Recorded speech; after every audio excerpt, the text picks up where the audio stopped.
pretty amazing that we're living in this time of the feminine rising. And I, for one, rarely wake up in the morning and I cannot believe that I'm living in this amazing time. And I know that I have a very unique role to play, and so do you. So in this module, we're really going to be looking at the Kabbalistic sources behind the idea of the rise of the divine feminine.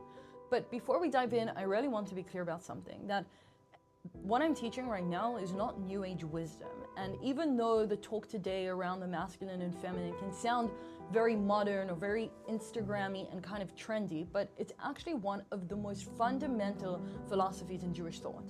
And it really goes back all the way to the creation of the world, to the very first chapters of Bereshit. And in Genesis it says, "And God made two great luminaries, the greater luminary to rule the day, and the lesser luminary to rule the night." And the Midrash asks, if the verse begins with two great luminaries, why does it end with one being greater and one being lesser? And the sages come and explain. Originally, yes, God did indeed create two equal lights, the sun and the moon. But the moon spoke up against God, and she said, "God, two kings cannot share one crown." So God said to her, "It's okay. Go and diminish yourself." And from that moment on, the moon becomes the lesser light. So the mystics explain that the sun represents the masculine. The masculine is this constant, strong, radiating outward energy. And the moon represents the feminine, a reflective, cyclical, waxing and waning. She holds a hidden power. So the moon's diminishment, and this I learned from my dear teacher, Sarah Yehudit Schneider, is understood as the root of the concealment of the feminine throughout history. And we see this as women's voices being pushed aside. We've seen this as feminine energy being suppressed and our spiritual leadership hidden. But yet, even though the light of the moon, the light of the feminine, has been diminished, the moon was always the heartbeat of Jewish time. We see it in the way that we sanctify the new month by the moon.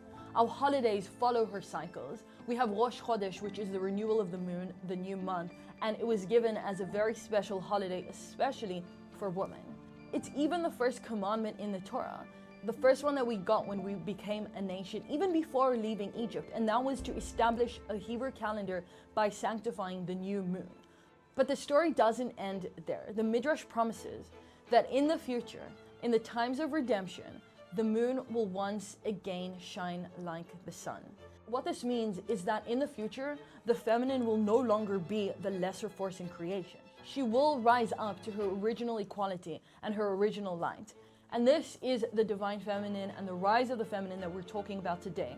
This is the rise of the divine feminine, not against the masculine, but in balance with it. Men and women, both of us, are uncovering a softer, more cyclical, embodied wisdom.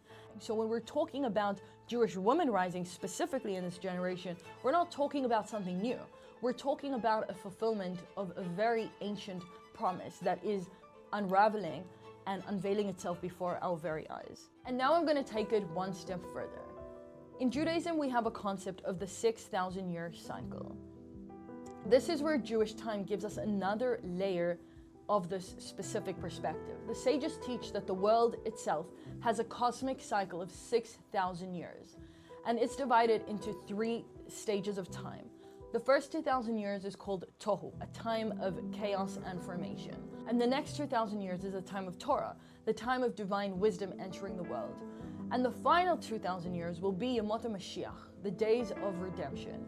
And according to Judaism and our calendar, we are currently in the last stretch of history. We're in the 6th millennium. And that means that we are already living in the footsteps of Mashiach, the age of Mashiach. And this is a time where the hidden sparks begin to rise. It's a time when the world starts preparing for a deeper harmony and for redemption. And everything that we are seeing going on in the world around us is a clear indication that this is already happening. And it's no coincidence that this is happening all in time. The time where the Shekhinah, which is the divine feminine presence of God, is gathering her strength. She is recoming into her power.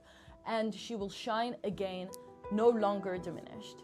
So just as the moon will one day shine like the sun, so too the feminine will rise into her fullness side by side with the masculine.